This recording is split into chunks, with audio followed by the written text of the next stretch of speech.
ರಾಜ್ಕುಮಾರ್ ಅವರ ಮುಂದಿನ ಚಿತ್ರ ಯಾರಿವನು? ಇದು ಮೂಲತಃ ಒಂದು ಫ್ರೆಂಚ್ ನಾಟಕ, trap for a lonely man ಅಂತ ಹೇಳಿ. ಇದು 58ನೇ ಇಸ್ವಿಯಲ್ಲಿ chase of a cricket shadow ಅಂತ ಹೇಳಿ ಸಿನಿಮಾ ಆಯಿತು.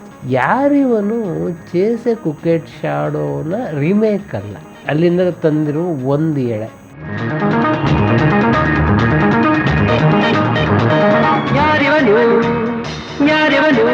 ವಸಂತ ಗೀತಾ ಸಿನಿಮಾ ಶೂಟಿಂಗ್ ಮುಗಿಸ್ಕೊಂಡು ಬರುವಾಗ ಪಾರ್ವತಮ್ಮ ಹೇಳಿದ್ರು, ಅವನು ಪುನೀತ್ ಚೆನ್ನಾಗಿ ಮಾಡ್ತಾ ಇದ್ದಾನೆ, ಮತ್ತು ಬೇರೆ ಬೇರೆ ಥರದ ಪಾತ್ರಗಳನ್ನು ಮಾಡ್ತಾ ಇದ್ದಾನೆ, ಒಂದು ಥ್ರಿಲ್ಲರ್ ಯೋಚನೆ ಮಾಡಿ ಭಗವಾನ್.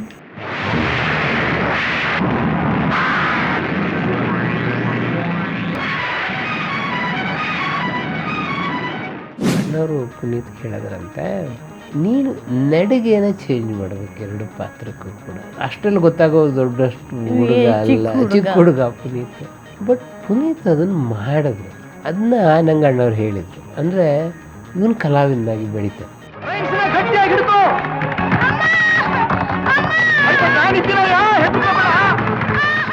ಈ ಸಿನಿಮಾದಲ್ಲಿ ರಾಘವು ಅನುರಾಘವ ಹಾಡು ಊಟಿಯಲ್ಲಿ ಶೂಟಿಂಗ್ ಆಗುವಾಗ ಅಣ್ಣವ್ರ ಮೇಲೆ ಹಲ್ಲೆಯ ಪ್ರಯತ್ನ ನಡೀತು. ಒಂದು 30 ಜನ ಸೈಕಲ್ ಚೈನು ರೇಸರ್ಗಳನ್ನೆಲ್ಲ ಹಿಡ್ಕೊಂಡು ಅಣ್ಣವ್ರ ಮೇಲೆ ದಾಳಿ ಮಾಡೋದು. 2-3 ಸಣ್ಣ ಪುಟ್ಟ ಪೆಟ್ಟು ಅಣ್ಣವ್ರಿಗೆ ಬಿತ್ತು. ಆದರೆ ಅಣ್ಣವ್ರು ಎಷ್ಟು ಚೆನ್ನಾಗಿ ಅದನ್ನು ಮ್ಯಾನೇಜ್ ಮಾಡಿದ್ರು ಅಂದರೆ ಭಾಳ ಸಣ್ಣ ವಿಷಯ, ಇದನ್ನು ದೊಡ್ಡದು ಮಾಡಬೇಡಿ ನೀವು. ಇದನ್ನು ದೊಡ್ಡ ಮಟ್ಟಕ್ಕೆ ಹೋಗದಂತೆ ತಡೆದೊಯ್ದು ಸ್ವತಃ ಅಣ್ಣವ್ರು.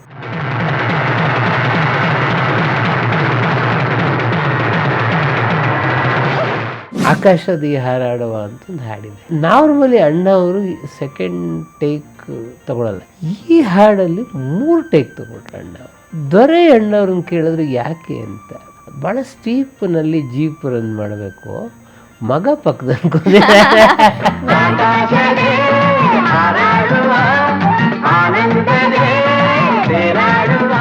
ಸರ್, ರಾಜ್ಕುಮಾರ್ ಅವರ ಮುಂದಿನ ಚಿತ್ರ ಯಾರಿವನು ಸಸ್ಪೆನ್ಸ್, ಥ್ರಿಲ್ಲರ್ ಮತ್ತೆ ತುಂಬಾ ಎಮೋಷನಲ್ ಆಗಿದ್ದಂತ ಮೂವಿ. ಇದರಲ್ಲಿ ಪುನೀತ್ ರಾಜ್ಕುಮಾರ್ ಅವರು ಬಾಲನಟನಾಗಿ ನಟಿಸಿದ್ರು ಲೋಹಿತ್ ಅಂತ. ಏನ್ ಸಖತ್ತಾಗಿ ಆಕ್ಟಿಂಗ್, ಇಬ್ಬರದು ಅಪ್ಪ ಮಗನ ಆಕ್ಟಿಂಗ್ ತುಂಬಾ ಚೆನ್ನಾಗಿತ್ತು. ಈ ಮೂವಿ ಬಗ್ಗೆ ಹೇಳೋದಾದ್ರೆ, ಇದು ಮೂಲತಃ ಒಂದು ಫ್ರೆಂಚ್ ನಾಟಕ, trap for a lonely man ಅಂತ ಹೇಳಿ. ಇದು 58ನೇ ಇಸ್ವಿಯಲ್ಲಿ chase of a cricket shadow ಅಂತ ಹೇಳಿ ಸಿನಿಮಾ ಆಯಿತು. Chase of a cricket shadow ಇದೆಯಲ್ಲ, ಅದು ಒಂದು ಪರಂಪರೆಯನ್ನು ನಿರ್ಮಿಸಿದಂಥ ಸಿನಿಮಾ. ಜಗತ್ತಿನ ಎಲ್ಲ ಕಡೆಗೆ ಅದು ರಿಮೇಕ್ ಆಗಿದೆ. ಮೊದಲು ಬೆಂಗಾಲಿನಲ್ಲಿ ಬಂತು, ಶೇಷಂಕ್ ಅಂತೇಳಿ ಮೊದಲು ಬೆಂಗಾಲಿನಲ್ಲಿ ಬಂತು, ಆಮೇಲೆ ತಮಿಳಲ್ಲಿ ಬಂತು, ತೆಲುಗಲ್ಲಿ ಬಂತು, ಮಲಯಾಳಮಲ್ಲಿ ಚರಿತಮ್ ಅಂತ ಬಂತು. ಸೊ ಎಲ್ಲ ಕಡೆ ಬಂದಿದೆ. ಕನ್ನಡದಲ್ಲಿ ಆ ಚೇಸ್ ಎ ಕ್ರಿಕೆಟ್ ಶಾಡೋನ ಅಗ್ನಿ ಸಾಕ್ಷಿ ಅಂತ ಹೇಳಿ ಬಹುಮಟ್ಟಿಗೆ ಆ ಸಿನಿಮಾನ ರಿಮೇಕ್. ಯಾರಿವನು ಚೇಸ್ ಎ ಕ್ರಿಕೆಟ್ ಶಾಡೋನ ರಿಮೇಕ್ ಅಲ್ಲ, ಆ ಕಥೆಯ ಪೂರ್ತಿನ ಇಲ್ಲಿಗೆ ತಗೊಂಬಂದಿಲ್ಲ. ಒಂದೇ ಥರದ ಇಬ್ಬರು ಇರ್ತಾರೆ, ಒಬ್ಬನು ಕೊಲೆ ಆಗುತ್ತೆ, ಅವನ ಜಾಗದಲ್ಲಿ ಇವನು ಬಂದು ಪತ್ತೆ ಮಾಡ್ತಾರೆ.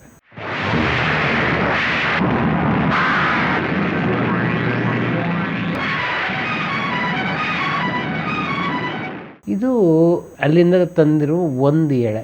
ಮೂಲ ಕಥೆಗೂ ಇದಕ್ಕೆ ಏನು ವ್ಯತ್ಯಾಸ ಅಂತಂದರೆ, ಅಲ್ಲಿ ದೊಡ್ಡವನು ದ್ವಿಪಾತ್ರದಲ್ಲಿರೋದು, ಇಲ್ಲಿ ಬಾಲಕ. ಸೊ ಇದರ ಇನ್ಸಿಡೆನ್ಸ್ಗಳು ಎಲ್ಲ ತುಂಬ ಚೆನ್ನಾಗಿದೆ, ಹೀಗಾಗಿ ಭಿನ್ನವಾಗಿದೆ. ದೊರೆ ಭಗವಾನ್ ಇದರ ನಿರ್ದೇಶಕ. ವಸಂತ ಗೀತಾ ಸಿನಿಮಾ ಶೂಟಿಂಗ್ ಮುಗಿಸ್ಕೊಂಡು ಬರುವಾಗ ಪಾರ್ವತಮ್ಮ ಹೇಳಿದ್ರಂತೆ, ಅವನು ಪುನೀತ್ ಚೆನ್ನಾಗಿ ಮಾಡ್ತಾ ಇದ್ದಾನೆ, ಮತ್ತು ಬೇರೆ ಬೇರೆ ಥರದ ಪಾತ್ರಗಳನ್ನು ಮಾಡ್ತಾ ಇದ್ದಾನೆ, ಒಂದು ಥ್ರಿಲ್ಲರ್ ಯೋಚನೆ ಮಾಡಿ ಭಗವಾನ್. ಥ್ರಿಲ್ಲರ್ ಯೋಚನೆ ಮಾಡುವಾಗ ಅವ್ರಿಗೆ ಚೇಸ್ ಎ ಕ್ರಿಕೆಟ್ ಶಾಡೋನ್ ಮಾಡಬೇಕು ಅಂತ ಭಾಳ ದಿವಸದಿಂದ ತಲೆಯಲ್ಲಿತ್ತು. ಸೊ ಅಂದರೆ ನಿಮಗೆ ಕೊಲೆಗಾರ ಯಾರು ಅನ್ನೋದು ಕ್ಲೈಮ್ಯಾಕ್ಸಲ್ಲೇ ಗೊತ್ತಾಗೋದು. ಅದು ಚೇಸ್ ಎ ಕ್ರಿಕೆಟ್ ಶಾಡೋ ಥ್ರಿಲ್ಲರ್ಗಳು ಅಂತ ಹೇಳ್ತಾರೆ. ಸತ್ತು ಹೋದ ಶ್ಯಾಮನ ಪ್ರತಿಯೊಂದು ನಡವಳಿಕೆನೂ ನೀನು ನನ್ನ ಮಗನಿಗೆ ಹೇಳ್ಕೊಡದೆ ಹೋಗಿದ್ರೆ ನಿಜವಾದ ಅಪರಾಧಿಗಳನ್ನ ಕಂಡು ಹಿಡಿಯೋದು ಇವತ್ತು ಬಹಳ ಕಷ್ಟ ಆಗ್ತಿತ್ತು. ಸೊ ಈ ಥರದ್ದು ನಿಮಗೆ ಭಾಳ ಬೆಳಗಿತ್ತು ಅಣ್ಣವ್ರದ್ದಲ್ಲಿ. ಭಾಳ ಬೆಳಗಿತ್ತು ಅನ್ನೋದು ಒಂದೇ ಥರ ಇಬ್ಬರು ಇರ್ತಾರೆ, ಕೊನೆಯಲ್ಲಿ ಅದು ರಿವೀಲ್ ಆಗುತ್ತೆ. ಅದು ಚೇಸ್ ಎ ಕ್ರಿಕೆಟ್ ಶಾಡೋದ ಒಂದು ಎಳೆ ಎತ್ಕೊಂಡು. ಸೊ ಆ ಥರ ಸಿನಿಮಾಗಳು ಸಾಕಷ್ಟು ಬಂದಿದೆ. ದೊರೆ ಭಗವಾನು ಇದನ್ನು ಹೊನ್ನವಳ್ಳಿ ಕೃಷ್ಣ, ಗೋವಿಂದರಾಜು ಮತ್ತು ಆರ್ ರವಿಕುಮಾರ್ 3 ಜನ ಸಹ ನಿರ್ದೇಶಕರು ಈ ಸಿನಿಮಾನ ಬಹಳ ಡಿಫ್ರೆಂಟಾಗಿ ತೆಗೆದಿದ್ದಾರೆ.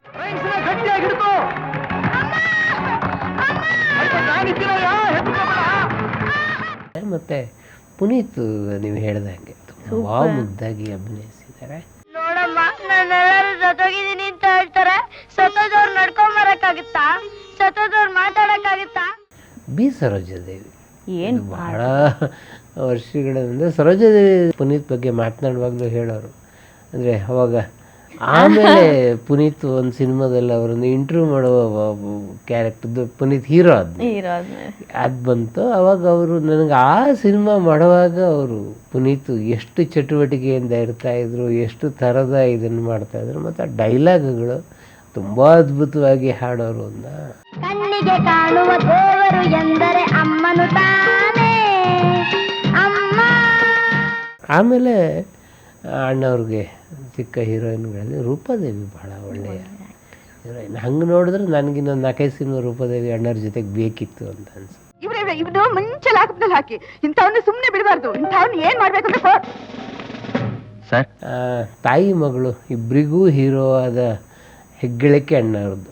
ರೂಪಾದೇವಿಯವರ ತಾಯಿ ಆದ್ವಾನಿ ಲಕ್ಷ್ಮೀದೇವಿಗೂ ಅಣ್ಣವ್ರು ಹೀರೋ ಆಗಿದ್ರು, ಮಗಳಿಗೂ ಹೀರೋ ಆಗಿದ್ರು. ಇದೊಂದು ಬಹಳ ಮುಖ್ಯವಾದಂಥ ಸಿನಿಮಾ ಇದು. ಇದರಲ್ಲಿ 2 ಇಂಟ್ರೆಸ್ಟಿಂಗ್ ಕಥೆಗಳು ಹೇಳಬೇಕು ನಿಮಗೆ.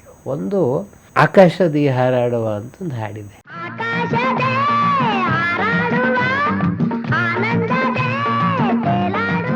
ಈ ಹಾಡಲ್ಲಿ ಅಣ್ಣವರು ಪುನೀತ್ ಇಬ್ರು ಹಾಡಿರೋ ಹಾಡು, ಬಹಳ ಅಪರೂಪದ ಆ ಥರದ ಹಾಡು. ಅದರಲ್ಲಿ ಅಣ್ಣವ್ರು ಜೀಪ್ ಡ್ರೈವ್ ಮಾಡ್ತಾರೆ. ಸೊ ಪುನೀತ್ ಹಿಂಗೆ ಪಕ್ಕದಲ್ಲಿ ಕೂತಿರ್ತಾರೆ, ಜೀಪ್ ಡ್ರೈವ್ ಮಾಡ್ಕೊಂಡು ಹೋಗ್ತಾರೆ. ಅದು ಒಂದು 2-3 ಬಾರಿ ಜೀಪಿಗೆ ಎಂಡ್ ಆಗುತ್ತೆ. ಜೀಪ್ ಬಹಳ ಮೇಯ್ನ್ ಇಡೀ ಹಾಡಿನಲ್ಲಿ. ನಾರ್ಮಲಿ ಅಣ್ಣವರು ಸೆಕೆಂಡ್ ಟೇಕ್ ತಗೊಳ್ಳಲ್ಲ ಯಾವತ್ತು. ಅವ್ರು ಒಂದು ಸಲ ಅಭಿನಯಿಸಿದ್ರೆ ಅಣ್ಣವರೇ ಹೇಳಬೇಕು ಇದು ಟೇಕ್ ಇಲ್ಲ, ಇದು ಓಕೆ ಅಂತ. ಈ ಹಾಡಲ್ಲಿ 3 ಟೇಕ್ ತಗೊಂಡ್ರು ಅಣ್ಣವರು. ದೊರೆ ಭಗವಾನ್ ಜೋಡಿಯಲ್ಲಿ ದೊರೆ ಕ್ಯಾಮ್ರಾಮನ್, ಭಗವಾನ ಸ್ಕ್ರಿಪ್ಟನ್ನು ನೋಡ್ಕೊಳ್ಳೋರು. ಅದೊಂಥರ ಹೇಳಿ ಮಾಡಿಸಿ ಟೆಕ್ನಿಕಲಿ ದೊರೆ ನೋಡ್ಕೊಳ್ಳೋರು, ಲಿಟ್ರಲಿ ಭಗವಾನ್ ನೋಡ್ಕೊಳ್ಳೋರು. ದೊರೆ ಅಣ್ಣವ್ರನ್ನ ಕೇಳಿದ್ರು ಯಾಕೆ ಅಂತ, ಅವ್ರಪ್ಪ ಬೇರೆ ಯಾರೋ ಮಾಡೋದು ಓಕೆ, ಭಾಳ ಸ್ಟೀಪ್ನಲ್ಲಿ ಜೀಪ್ ರನ್ ಮಾಡಬೇಕು, ಮಗ ಪಕ್ಕದಲ್ಲಿ ನೋಡಿ ಅಂದರೆ ದೊರೆ ಹೇಳೋರು ಅದು ನಿಜವಾಗ್ಲೂ ಅಪ್ಪ, ಬೇರೆ ಏನೋ ಸಿಲ್ವಾಗಿಲ್ವ ಇರಲಿ, ನಿಜವಾಗ್ಲೂ ಅಪ್ಪ ಇವರು ಅಲ್ಲಿ ಹೇಳ್ತೇನೆ.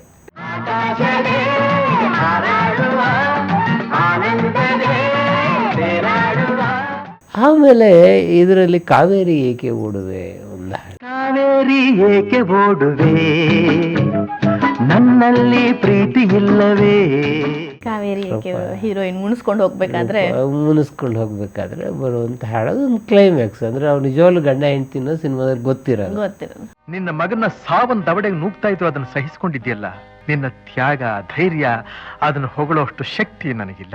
ಅದರಲ್ಲಿ ಒಂದು ಸಣ್ಣ ಟ್ರಿಕ್ಕಿ ಶಾಟ್ ಇದೆ. ಅಂದರೆ ಅವರು ಸೇತುವೆಯಿಂದ ಹಾರಬೇಕು ಅಣ್ಣ ಅವರು, ಆ ಥರದ್ದೊಂದು ಸೀನ್ ಇದೆ.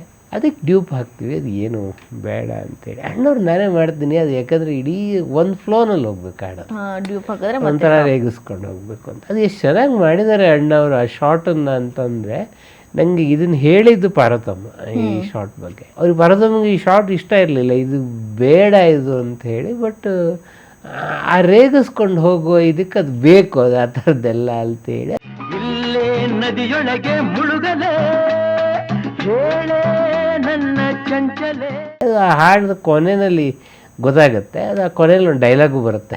ಸೊ ಈಗ ನನ್ನ ಸ್ಕೂಲಲ್ಲಿ ಇದು ಮಾಡ್ತಾ ಇದ್ದಾರೆ, ಈ ಥರದ್ದು ಏನೋ ಒಂದಿಷ್ಟು ಡೈಲಾಗ್ ಎಲ್ಲ ಬರುತ್ತೆ. ಅದನ್ನು ತುಂಬ ಚೆನ್ನಾಗಿ ಮಾಡಿದ್ದಾರೆ. ಆಮೇಲೆ ಇದರಲ್ಲಿ ಕ್ಲೈಮ್ಯಾಕ್ಸಲ್ಲಿ ಶ್ರೀನಾಥ್ ವಿಲನ್ ಅನ್ನೋದು ಗೊತ್ತಾಗದೆ ಕ್ಲೈಮ್ಯಾಕ್ಸಲ್ಲಿ ನನ್ನ ತಮ್ಮ ಶ್ಯಾಮನ್ನ ನಾನೇ ಇದೇ ಕೈಯಾರ ಕೊಂದಿದ್ದೀನಿ. ಅದರಲ್ಲಿ ಕೊನೆಗೆ ಅವನು ಇಲ್ಲ ನಾನೇ ಕೊಲೆ ಮಾಡಿದ್ದು, ಇದೇ ಕೈಯಾರೆ ನಾನು ಕೊಲೆ ಮಾಡಿದ್ದು ಎಲ್ಲ ಹೇಳ್ಬಿಡ್ತಾನೆ. ಹೇಳ್ಬಿಟ್ಟ ಮೇಲೆ ಅಣ್ಣವರು ಗುಂಡು ಹಾರಿಸ್ಬೇಕು. ಇದು ಶಾರ್ಟ್ ಇದ್ದಿದ್ದು. ಆಸ್ತಿಗೋಸ್ಕರ ಸ್ವಂತ ತಮ್ಮನ್ನ ಕೊಲೆ ಮಾಡಿದ ಅಪರಾಧಕ್ಕಾಗಿ ನಿಮ್ಮನ್ನ ಅರೆಸ್ಟ್ ಮಾಡ್ತಾ ಇದ್ದೀನಿ, ಬನ್ನಿ ನನ್ನ ಜೊತೆಗೆ. ಶೂಟಿಂಗ್ನಲ್ಲಿ ಅಣ್ಣವ್ರು ಹೇಳಿದ್ರಂತೆ ಬೇಡ ಇದನ್ನ ಬದಲಾಯಿಸೋಣ, ಯಾಕೆಂದರೆ ಶ್ರೀನಾಥ್ ಬಹಳ ದೊಡ್ಡ ಕಲಾವಿದ, ತುಂಬ ದೊಡ್ಡ ದೊಡ್ಡ ಪಾತ್ರಗಳನ್ನೆಲ್ಲ ಮಾಡಿದ್ದಾರೆ. ಅವ್ರೊಂದು ಗುಂಡು ಹೊಡಿಸ್ತಾ ಇದ್ದ ಸೀನ್ ಬೇಡ ಇದು. ಸೊ ನಾನು ಬರ್ತಾ ಹಿಂದಕ್ಕೆ ಹೋಗಲಿ, ಅವ್ರು ಬೆಟ್ಟದಲ್ಲಿ ಶ್ರೀನಾಥ್ ಹಿಂದಕ್ಕೆ ಹೋಗಿ ಬೆಟ್ಟದಿಂದ ಬಿದ್ದು ಸಾಯೋ ಥರದಲ್ಲಿ ಬದಲಾಯಿಸಿ.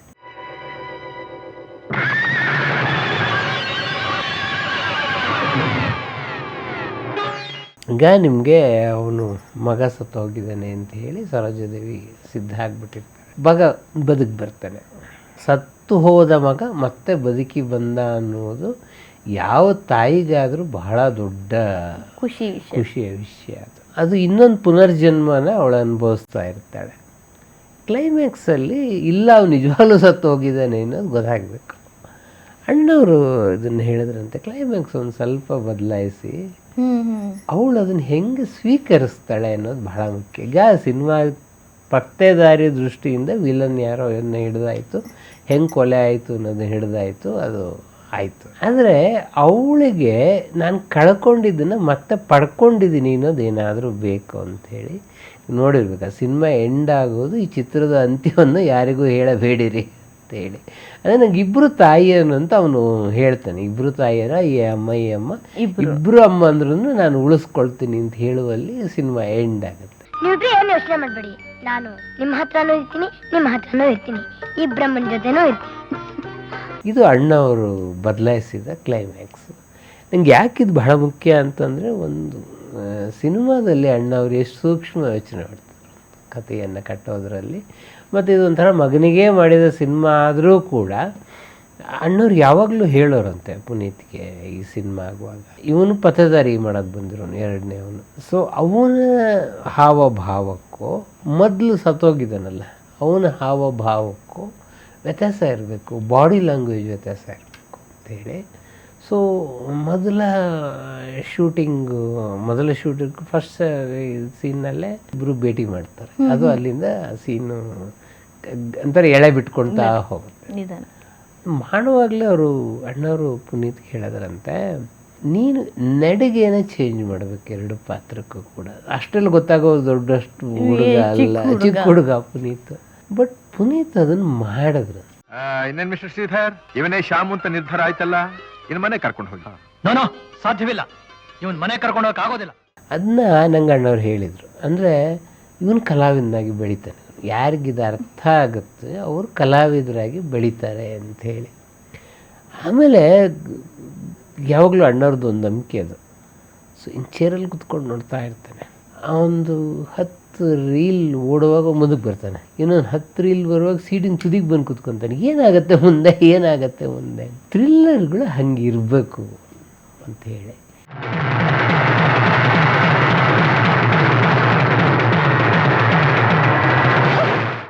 ಸೊ ಅವರು, ನಾನು ಅಣ್ಣವ್ರಿಗೆ ರೀಡಿಂಗ್ ಕೊಡುವಾಗಲೂ ನೋಡಿದ್ದೀನಿ, ಅವ್ರು ಅದನ್ನು ಹಾಗೆ ಎಂಜಾಯ್ ಮಾಡೋರು. ಸೊ ನೀವು ಇದು ಇಲ್ಲವಲ್ಲ, ಇದು ಹಿಂಗೆ ಅಲ್ಲವಲ್ಲ ಅಂತೇಳಿ. ಸೊ ಇದು ಯಾಕೋ ಆಗ್ತಿಲ್ವಲ್ಲ ಶ್ರೀಧರ್ ಮೂರ್ತಿಗೆ, ಬೇರೆ ಥರ ಬೇಕು ಸೀನ್. ಇದು ಅಣ್ಣವ್ರು ವಿಜುವಲೈಸ್ ಮಾಡೋರು ಪ್ರತಿಯೊಂದು ಸೀನನ್ನು ಕೂಡ. ರಾಜನ್ ನಾಗೇಂದ್ರ ಇದರ ಸಂಗೀತ ನಿರ್ದೇಶನ. ನಾವು 2 ಹಾಡು ಹೇಳಿದ್ವಿ.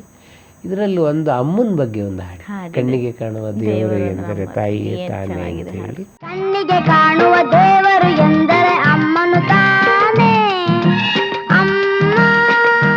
ಕಾವೇರಿ ಏಕೆ ಓಡುವೆ ಒಂದು ಹಾಡಿದೆ. ಕಾವೇರಿ ಏಕೆ ಓಡುವೆ, ನನ್ನಲ್ಲಿ ಪ್ರೀತಿ ಇಲ್ಲವೇ. ರಾಘವೋ ಅನುರಾಘವೋ,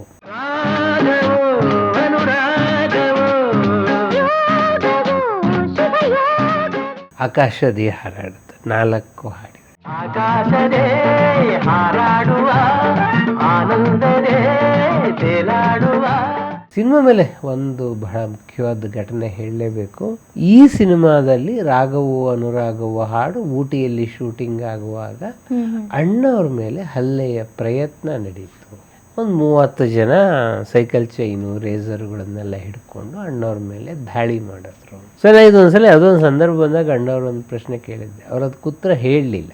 ಅದು ಏನೊಂದು ಸಣ್ಣ ವಿಷಯಪ್ಪ, ಅದೆಲ್ಲ ಬರಿಬೇಡ, ಅದನ್ನೆಲ್ಲ ಬಿಟ್ಬಿಡೋದು. ಕೆಲವು ಜೀವನದಲ್ಲಿ ಏನೋ ಆಗತ್ತೆ, ಬಿಟ್ಬಿಡ್ಬೇಕು. ನನಗೆ ಈ ಇನ್ಸಿಡೆನ್ಸ್ ಬಗ್ಗೆ ಹೇಳಿದ್ದು BV ವೈಕುಂಠರಾಜ್, ಭಾಳ ಹಿರಿಯ ಪತ್ರಕರ್ತರು. ಸೊ ಈ ಹಲ್ಲೆ ಆದ 2ನೇ ದಿನಕ್ಕೂ ಅವ್ರು ಅಣ್ಣವ್ರನ್ನ ಭೇಟಿ ಮಾಡಿ ವೈಕುಂಠರಾಜು ಒಂದನ್ನು ಹೇಳೋರು. ಅಣ್ಣವ್ರು ಎಷ್ಟು ನಿಜವಾದ ಕಲಾವಿದ ಅಂತಂದರೆ, ಅಣ್ಣವ್ರ ಮೇಲೆ ಹಲ್ಲೆ ಆಗೋಕ್ಕೆ ರೂಪಾದೇವಿನೂ ಸೇರಿ ಇಡೀ ತಂಡ ಅಣ್ಣವ್ರನ್ನು ಪ್ರೊಟೆಕ್ಟ್ ಮಾಡ್ತಾರೆ. 2-3 ಸಣ್ಣ ಪುಟ್ಟ ಪೆಟ್ಟು ಅಣ್ಣವ್ರಿಗೆ ಬಿತ್ತು ಬಿಟ್ಟರೆ, ವೈಕುಂಠರಾಜಿಗೆ ಇನ್ಸಿಡೆನ್ಸನ್ನು ಎಕ್ಸ್ಪ್ಲೈನ್ ಮಾಡುವಾಗ ಅಣ್ಣವರು ಎಲ್ಲ ಹಿಂಗೆ ಅಡ್ಡ ನಿಂತಿದ್ದಾರೆ, ಅದರಲ್ಲಿ ಕೈ ತೋರಿಸಿದ್ರು ಹೊಡೆಯೋಕ್ಕೆ ಟ್ರೈ ಮಾಡ್ತಾ ಇದ್ದಾರೆ. ಹೆಂಗೆ ಹೊಡಿಯೋಕ್ಕೆ ಟ್ರೈ ಮಾಡಿದ್ರೆ ಅಂತ ಅಣ್ಣವ್ರು ಆ್ಯಕ್ಟ್ ಮಾಡಿ ತೋರಿಸಿದ್ರು. ಅಂದರೆ ನನಗೆ ವೈಕುಂಠರಾಜು ಹೇಳೋರು, ಅಲ್ಲಯ್ಯ ಎಷ್ಟು ದೊಡ್ಡ ಕಲಾವಿದ ಮನುಷ್ಯ ತನ್ನ ಮೇಲೆ ಹಲ್ಲೆ ಆಗ್ತಿದೆ, ಬಚಾವ್ ಆಗಬೇಕು ಅಂಥವರು ಹಲ್ಲೆ ಹೆಂಗೆ ಮಾಡ್ತಾರೆ ಅನ್ನೋದನ್ನು ಕಲಾವಿದನಾಗಿ ಗಮನಿಸಿದ್ದಾರೆ ಅವರು. ಅದು ಬಹಳ ದೊಡ್ಡದು. ಈ ಹಲ್ಲೆ ಇನ್ನು ಕನ್ನಡದಲ್ಲಿ ಇನ್ಯಾವ ನಟರ ಬಗ್ಗೆ ಆಗಿದ್ರೂ ಕೂಡ ದೊಡ್ಡ ಕಾಂಟ್ರವರ್ಸಿ ಆಗೋದು. ಅವರೇ ಪತ್ರಿಕಾಗೋಷ್ಠಿಯನ್ನು ಕರೆದು ಹಿಂಗೆ ನನ್ನ ಮೇಲೆ ಆಗಿದೆ, ಇದು ಭಾಷಾ ಬಾಂಧವ್ಯಕ್ಕೆ, ಯಾಕಂದ್ರೆ ಕಾವೇರಿ ಗಲಾಟೆ ಸಂದರ್ಭದಲ್ಲಿ. ಆದರೆ ಅಣ್ಣವ್ರು ಎಷ್ಟು ಚೆನ್ನಾಗಿ ಅದನ್ನು ಮ್ಯಾನೇಜ್ ಮಾಡಿದ್ರು ಅಂದರೆ ಭಾಳ ಸಣ್ಣ ವಿಷಯಪ್ಪ, ಇದೊಂದು ದೊಡ್ಡದು ಮಾಡಬೇಡಿ ನೀವು ಅಂತ ಮೊದಲೇ ಹೇಳ್ಕೊಂಡ್ರು. ಬಂದು ಇಲ್ಲಿ ಪ್ರತಿಭಟನೆ ಆಯಿತು, ತಮಿಳು ಚಿತ್ರಗಳಿಗೆ ಅಷ್ಟು ಕಮಲ್ ಹಾಸನ್ ಏನೋ ಒಂದು ಹೇಳಿಕೆ ಕೊಟ್ಟರು, ಕಮಲ್ ಹಾಸನ್ ವಿರುದ್ಧ ಪ್ರತಿಭಟನೆಗಳೆಲ್ಲ ಆಯಿತು. ಇದನ್ನು ದೊಡ್ಡ ಮಟ್ಟಕ್ಕೆ ಹೋಗದಂತೆ ತಡೆದೊಯ್ದು ಸ್ವತಃ ಅಣ್ಣವರು. ಇದೊಂದು ದೊಡ್ಡ ಕಾಂಟ್ರವರ್ಸಿ ಆಗದ ಹಾಗೆ ತಡೆದಿದ್ದು ಅಣ್ಣವರು. ಅದು ನನಗೆ ಒಂಥರ ನಿಜವಾದ ನಾಯಕನ ಗುಣ. ಅವರು ಅಣ್ಣವ್ರು ಯಾವಾಗಲೂ ಹೇಳೋರು, ಸಮಾಜದಲ್ಲಿ ಅಶಾಂತಿಯನ್ನು ಉಂಟು ಮಾಡಿ ನಮ್ಮ ಹಕ್ಕನ್ನು ನಾವು ಸ್ಥಾಪನೆ ಮಾಡೋದಲ್ಲ ಅದು. ಸೊ ನಮ್ಮ ನಿರ್ಧಾರ ಭಾಳ ಸ್ಪಷ್ಟವಾಗಿದೆ. ನನಗೇನೋ ಒಂದು ಗುರಿ ಸಾಧಿಸಬೇಕು, ಜನಕ್ಕೆ ತೊಂದರೆ ಕೊಡದೆ ಆ ಗುರಿ ಹೆಂಗೆ ಸಾಧಿಸೋದು ಅಂತ ಯೋಚನೆ ಮಾಡೋಣ ನಾವು. ಅದೇ ಥರದ ನಿರ್ಧಾರವನ್ನು ಅವರು ಬೆಂಗಳೂರಿನಲ್ಲಿ ಅಂತಾರಾಷ್ಟ್ರೀಯ ಚಿತ್ರೋತ್ಸವ 92ನೇ ಇಸ್ವಿನಲ್ಲಾದಾಗ ಇಲ್ಲಿ ಕಾವೇರಿ ಗಲಾಟೆ ಬಹಳ ಹತ್ತಿ ಉರಿತಾ ಇತ್ತು. ಅಣ್ಣವರು ಉದ್ಘಾಟನೆ ಮಾಡಬೇಕು ಚಿತ್ರೋತ್ಸವವನ್ನು, ಮಾಡ್ತಾರೋ ಇಲ್ಲವೋ ಅಂಥೇಳಿ ಇಂಡಸ್ಟ್ರಿಯಿಂದ ದೊಡ್ಡ ಪ್ರೆಷರ್ ಮಾಡಬೇಕು ಅಂಥೇಳಿ ಬಂಗಾರಪ್ಪನವ್ರ ಮುಖ್ಯಮಂತ್ರಿಗಳು ಅಣ್ಣವ್ರು ಮಾಡಲಿ ಅಂತ ಸರ್ಕಾರದ ಕಡೆಯಿಂದ ಒತ್ತಡ. ಅಣ್ಣವ್ರು ಅದೊಂದು ದೊಡ್ಡ ಪೇಪರ್ ಸ್ಟೇಟ್ಮೆಂಟ್ಗಳು ಕೊಡಲಿಲ್ಲ, ಗಲಾಟೆ ಮಾಡಲಿಲ್ಲ, ಏನೂ ಮಾಡಲಿಲ್ಲ. ಕೊನೆಯ ದಿವಸದವರೆಗೂ ಅವ್ರು ಬರ್ತೀನಿ ಅಂತಲೂ ಹೇಳಲಿಲ್ಲ, ಇಲ್ಲ ಅಂತಲೂ ಹೇಳಲಿಲ್ಲ. ಅವರು ಉದ್ಘಾಟನೆ ಮಾಡಲಿಲ್ಲ ಅಷ್ಟೇ. ಅಂದರೆ ಅದು ಅದ್ರ ಬಗ್ಗೆ ಚರ್ಚೆ ಮಾಡೋದಕ್ಕೆ ಅವರು ಆಸ್ಪದನೆ ಕೊಡಲಿಲ್ಲ. ತಾವು ಏನು ಮಾಡಬೇಕು ಅದನ್ನು ಅವರು ಬಹಳ ಸ್ಪಷ್ಟವಾಗಿ ನಿರ್ಧಾರವನ್ನು ತಗೊಂಡ್ರು. ಕೆಲಸದಿಂದ ಸುದ್ದಿಯಲ್ಲಿದ್ದರು, ಕಾಂಟ್ರವರ್ಸಿಯಿಂದ ಅವ್ರು ಯಾವತ್ತೂ ಸುದ್ದಿಯಲ್ಲಿರಲಿಲ್ಲ. ಸೊ ಜೀವನ ಚೈತ್ರ ಸಿನಿಮಾ ಬಂದ ಸಂದರ್ಭದಲ್ಲಿ ಯಾರೋ ಒಂದು ಡಿಸ್ಟಿಲರಿ ಉದ್ಘಾಟನೆಗೆ ಅಣ್ಣವ್ರನ್ನ ಕರೆದಾಗ ಅವ್ರು ಯಾರೂ ಇನ್ನೊಬ್ರನ್ನ ಕೇಳ್ದೇ, ಇಲ್ಲ ನಾನು ಈಗ ತಾನೇ ಪಾನ ನಿರೋಧದ ಬಗ್ಗೆ ಒಂದು ಸಿನಿಮಾ ಮಾಡಿದ್ದೀನಿ, ನಾನೇ ಡಿಸ್ಟಿಲರಿನ ಉದ್ಘಾಟನೆ ಮಾಡಿದ್ರೆ ಜನ ಏನಂತಾರೆ, ಏನು ಸಂದೇಶ ಕೊಟ್ಟಂಗಾಗತ್ತೆ, ಸಿನಿಮಾಕ್ಕೂ ಇವ್ನ ಬದುಕಿಗೂ ಸಂಬಂಧವೇ ಇಲ್ಲ ಅಂತ ಮಾತಾಡಲ್ವ ಅಂದಾಗ ಯಾರೋ ಹೇಳಿದ್ರಂತೆ, ಅಲ್ಲ ನೀವು ಅದೇ ಇದರಿಂದ ಬಂದವರು, ನಿಮ್ಮ ಕುಲು ಕಸುಬೋದು ಅದನ್ನ ಉದ್ಘಾಟನೆ ಮಾಡೋದಕ್ಕೆ ಏನು ಅಂಥೇಳಿ ಅಣ್ಣವರು ಒಂದು ಮಾತು ಹೇಳೋರು. ಅದನ್ನು ಭಾಳ ಚೆನ್ನಾಗೂ ಹೇಳೋರು ಅವರು. ಕಲಾವಿದನಿಗೆ ಕುಲವೂ ಇಲ್ಲ, ಕಸುಬೂ ಇಲ್ಲ, ಕಲೆಯೇ ಕಸುಬು ಕಲಾವಿದನಿಗೆ.